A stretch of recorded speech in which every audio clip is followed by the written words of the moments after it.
दोस्तों, क्या इस बार का संसद का ये सत्र इस सरकार के लिए सबसे मुश्किल संसद का सत्र बनने वाला है? क्या कोई स्ट्रैटेजी है जिसके तहत कांग्रेस पार्टी आगे बढ़ रही है? आज बड़ा एक्शन हुआ है दोस्तों, और उस एक्शन के अलावा एक रिएक्शन भी देखने को मिला है।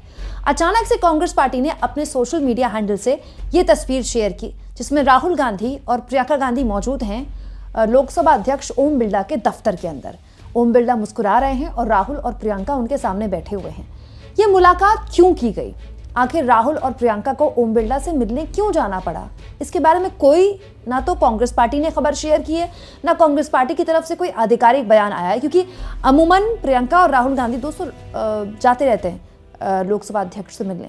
लेकिन ये किसी मामले में होता है, जैसे प्रियंका पहली बार जब सांसद बनी थी तब वो मिलने गई थी दफ्तर में ओम बिरला से। जब राहुल गांधी एलओपी पहली बार बने थे और जब एलओपी के तौर पर उनका भाषण वगैरह होना था तब वो लोकसभा अध्यक्ष से मिलने गए थे। लेकिन क्या ये मुलाकात उन्हीं मुलाकातों जैसी कोई कर्टसी मुलाकात थी, या फिर किसी बड़ी रणनीति के तहत कांग्रेस पार्टी आगे बढ़ रही है? आज इस वीडियो में मैं आपको सिलसिलेवार तरीके से जल्दी शॉर्ट में आपके सामने रखूंगी। दोस्तों, लोकसभा के नेता प्रतिपक्ष राहुल गांधी ने अचानक खड़े होकर एक ऐसी बात बोल दी जो बीजेपी के लिए, सत्ता पक्ष के लिए आउट ऑफ सिलेबस थी। एक्चुअली बीजेपी को उम्मीद ही नहीं थी कि इस मुद्दे पर राहुल गांधी अचानक खड़े हो सकते हैं। राहुल गांधी दोस्तों लोकसभा में नेता प्रतिपक्ष हैं, वो खड़े होकर अगर कुछ बोलना चाहें तो चेयर पर जो मौजूद हैं लोकसभा के अध्यक्ष, उनको मौका देना पड़ेगा। लोकसभा में नेता प्रतिपक्ष को आप रोक नहीं सकते, वैसे राज्यसभा में भी नहीं रोक सकते। तो राहुल गांधी ने खड़े होकर एक ऐसी बात बोली जो इस सरकार की दुखती रग है, और वो है वोटर लिस्ट में गड़बड़ी, वोटर लिस्ट में शिकायत का मामला। अब जरा आप इस बातचीत को सुनिए दोस्तों, और इस बातचीत की ना शुरुआत को जरा गौर से देखिएगा, क्योंकि राहुल गांधी बिल्कुल सही बोल रहे थे, और सही बोलते राहुल गांधी को ओम बिरला ने टोका, और राहुल गांधी ने फिर कहा हाँ मैं भी वही बात बोल रहा हूं जो आप बोल रहे हैं, और फिर अपनी बात रखी। कुछ सेकंड की है ये बातचीत, कुछ सेकंड की, लेकिन ये अपने आप में पूरी की पूरी कांग्रेस की रणनीति आने वाले कुछ दिनों में आपके सामने रखती है। सुनिए इस बातचीत को। बिकॉज आपने सही बात बोली कि वोटर लिस्ट क्या सरकार बनाती है। मैंने नहीं बोला, नहीं, आपने बोला क्या, और आपने सही बोला कि सरकार वोटर लिस्ट नहीं बनाती है। मगर पूरे देश में वोटर लिस्ट पर सवाल उठ रहे हैं, हर स्टेट में, हर ऑपोजिशन के स्टेट में, और महाराष्ट्र में black and white voter list पे सवाल उठे हैं। तो पूरा ऑपोजिशन मिलकर सिर्फ ये बोलने दीजिए, पूरा ऑपोजिशन सिर्फ मिलकर ये कह रहा है कि वोटर लिस्ट पे यहां पे एक डिस्कशन हो जाए। ओके। आप बनाते नहीं हो, इसको हम एक्सेप्ट कर रहे हैं, आप डिस्कशन तो कीजिए। अब देखिए दोस्तों, क्या गजब का संयोग है। इधर लोकसभा के अंदर राहुल गांधी वोटर लिस्ट में गड़बड़ी की मांग पर बहस की मांग कर रहे हैं कि भाई वोटर लिस्ट में गड़बड़ी हो रही है, अलग अलग राज्यों की पार्टियां इसमें शिकायत कर रही हैं, तो आप इस पर बहस करवा लीजिए लोकसभा में। उधर राज्यसभा के अंदर भी नेता प्रतिपक्ष और कांग्रेस पार्टी के अध्यक्ष मल्लिकार्जुन खड़गे ने एग्जैक्टली यही बात बोली। I am thankful to you because you have given me this opportunity to speak regarding particularly that this house do suspend all listed business for the day to discuss the voter ID publication in electoral roll. I have already given. दोस्तों, अब जब ये दोनों चीजें हो चुकी थी, उसके बाद तुरंत ये खबर आ गई कि राहुल और प्रियंका कहां गए हैं? ओम बिरला के दफ्तर उनसे मिलने गए हैं। दोस्तों, अगर आपको लग रहा है कि ये ट्रायंगल कहीं एक दूसरे से मैच कर रहा है या किसी रणनीति के साथ कांग्रेस पार्टी आगे बढ़ रही है, तो इस ट्रायंगल को कर दीजिए स्क्वायर, क्योंकि इसके कोण केवल कांग्रेस पार्टी से नहीं, शुरुआत कांग्रेस पार्टी ने इसमें की, लेकिन अब इसमें कांग्रेस पार्टी को लगभग हर पार्टी का साथ मिल रहा है। क्योंकि राहुल गांधी जब खड़े होकर बोलने लगे तो इससे पहले टीएमसी के सांसद बोल रहे थे, और टीएमसी के सांसद अपनी उस चिंता का जिक्र कर रहे थे जिस चिंता को ममता बनर्जी लगातार पश्चिम बंगाल में उठा रही हैं। पश्चिम बंगाल में विधानसभा चुनाव की आहट आने से पहले ममता बनर्जी सचेत हो गई हैं। चुनाव के एक साल पहले ही लगातार वो अलग अलग मीटिंग्स में, पब्लिक मीटिंग्स में बाकायदा लिस्ट में नाम लेकर ये कह रही हैं कि जिस नाम के वोटर दूसरे राज्यों में हैं, जिस नाम की आईडीज, वोटर आईडीज दूसरे नाम की हैं, जो नंबर दूसरे राज्यों के वोटरों के पास है, वही नंबर यहाँ के वोटरों के पास कैसे है। इसे लेकर चुनाव आयोग भी बैकफुट में है चुनाव आयोग ने जो जवाब दिया उसको लेकर भी विपक्ष संतुष्ट नहीं था।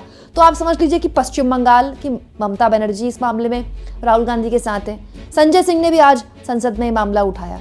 संजय सिंह ने भी कहा है कि हम चाहते हैं कि इस मामले में बहस हो। इसके अलावा उद्धव ठाकरे भी इस मामले में कांग्रेस पार्टी के साथ हैं। इसके अलावा शरद पवार की पार्टी भी इस मामले में उनके साथ है। मतलब आम आदमी पार्टी, शरद पवार, पश्चिम बंगाल, और ये एक ऐसा मामला है जिसमें अखिलेश यादव का भी साथ मिलेगा राहुल गांधी को। अगर राहुल गांधी इस मुद्दे को संसद के अंदर और मजबूती से उठाते हैं तो अखिलेश यादव का भी उनको 100% समर्थन मिलेगा। अखिलेश यादव ने तो इसी लोकसभा में कहा था कि हम ईवीएम से जीत के ईवीएम को हटाएंगे। अगर मैं 80 की 80 सीटें जीत गया यूपी में तो भी मुझे ईवीएम पर भरोसा नहीं, ये अखिलेश यादव ने बोला था। तो अखिलेश यादव का 100% उनको समर्थन मिलेगा। अखिलेश यादव लोकसभा में तीसरी सबसे बड़ी पार्टी है इस वक्त। तो आप ही कह सकते हैं आज के एक्शन को देखकर और उसके बाद नेता प्रतिपक्ष राहुल गांधी और प्रियंका गांधी का ओम बिरला के दफ्तर में कुछ इस तरह से मुस्कुराते हुए उनसे बात करना इस बात की तस्दीक करता है कि पूरी प्लानिंग के साथ इंडिया गठबंधन आगे बढ़ रहा है कि आने वाले सत्र में सरकार जिस तरह के मुद्दों की उम्मीद विपक्ष से कर रही थी कि शायद टैरिफ के मामले में वो सवाल उठाएं, वो उठाएंगे, अर्थव्यवस्था के मामले में सवाल उठाएं, वो उठाएंगे, लेकिन जो एक्चुअली में मुद्दा है, जो लोकतंत्र को प्रभावित करता है, जो लोग चुनावी प्रक्रिया पर लगातार एक प्रश्न चिन्ह लगा रहा है, वोटर लिस्ट में गड़बड़ी, इस मुद्दे को ना तो राहुल गांधी अब छोड़ने वाले हैं, ना विपक्ष अब छोड़ने वाला है। और अगर ये मुद्दा आगे बढ़ा तो चुनाव आयोग के लिए बड़ी परेशानी हो जाएगी, क्योंकि बीजेपी कब तक आखिर चुनाव आयोग को डिफेंड करेगी। दोस्तों, हो सकता है कि इस पूरे मामले में जेपीसी की डिमांड कर दे विपक्ष, क्योंकि चर्चा तो सरकार को करानी पड़ेगी।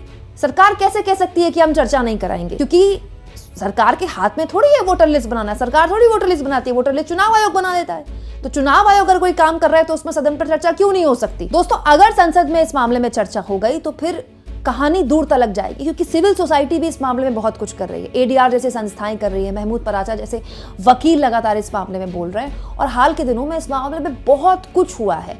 लेकिन बड़ा सवाल यह है दोस्तों कि इस मुद्दे पर अगर बहस हो गई तो चुनाव आयोग का क्या रुख रहेगा, क्योंकि देश की सबसे बड़ी पंचायत में चुनाव प्रक्रिया पर अगर सवाल खड़े हुए और कल को ये कह दिया गया कि भाई चुनाव आयोग इस मामले में जवाब दे, तो फिर क्या चुनाव आयोग प्रेस कॉन्फ्रेंस करेगा, या किसी कोई जेपीसी की डिमांड कर दी जाए तो जेपीसी में मुख्य चुनाव आयोग को बुलाया जा सकता है। क्योंकि ये संसद में कोई मामला उठना मतलब बहुत ज़्यादा वो ऑन रिकॉर्ड हो जाता है वो मामला। तो ये ऑन रिकॉर्ड हो गया हमेशा के लिए कि राहुल गांधी ने संसद में वोटर लिस्ट में गड़बड़ी का मामला उठाया था। अब आप ऑन रिकॉर्ड मामले को हटा तो सकते नहीं है, तो ऑन रिकॉर्ड मामले में कल को विपक्ष लगातार ये बोलेगा कि देखिए हमने तो संसद के अंदर भी मामले में बहस करवाने की मांग की, लेकिन सरकार ने होने नहीं दिया। और सरकार ऐसा जोखिम क्यों लेगी, सरकार क्यों कहेगी कि हम नहीं कराते बहस, क्योंकि अगर वह ऐसा करती है तो जाहिर सी बात है विपक्ष के जो आरोप है उनको बल मिलेगा कि जब चोर की दाढ़ी में तिनका नहीं है तो आपको किस बात का डर। अगर किसी को डरना चाहिए वाकई में, अगर किसी को इस तरह की बहस से थोड़ी भी घबराहट होनी चाहिए, चुनाव आयोग को होनी चाहिए। ज्ञानेश कुमार को जवाब देना है, कोई बीजेपी को जवाब देना थोड़ी है। ये एक ऐसी दुखती रग है दोस्तों जो हर लिहाज से पूरे के पूरे हौसले को तोड़ सकती है सरकार के, क्योंकि सरकार चाहती है कि वक्फ बिल पेश करके वो पूरे के पूरा जो बजट सत्र है इसको एक तरह से हंगामेदार बना दे और पूरा सांप्रदायिक माहौल बना दे जो उसको सूट करता है। लेकिन विपक्ष जिस तरह से मुद्दों पर अड़ा हुआ है, ऐसा लगता नहीं कि सरकार को इतना इजी पैसेज इस सत्र में मिल जाएगा। और अगर इस सत्र में इस मुद्दे पर बहस हो जाती है दोस्तों तो फिर कहानी दूर तलक जाएगी, क्योंकि पिक्चर तो जो आज हुई है ये तो बस पिक्चर का ट्रेलर भी नहीं है, टीजर है। अभी तो ट्रेलर आएगा, फिर फिल्म आएगी, और अगर फिल्म रिलीज हो गई तो फिर ऐसे ऐसे किरदार सामने आएंगे कि पूरा देश भौचक्का रह जाएगा। आपको क्या लगता है दोस्तों, कमेंट बॉक्स में जरूर लिखें, और जितना हो सके चैनल को शेयर भी करें, सब्सक्राइब भी करें। और दोस्तों मेरी आपसे गुजारिश है, थैंक्स और ज्वाइन, ये 2 ऑप्शन है जिसके जरिए अगर आप चाहें तो आर्थिक तौर पर मेरे इस चैनल को मजबूत कर सकते हैं।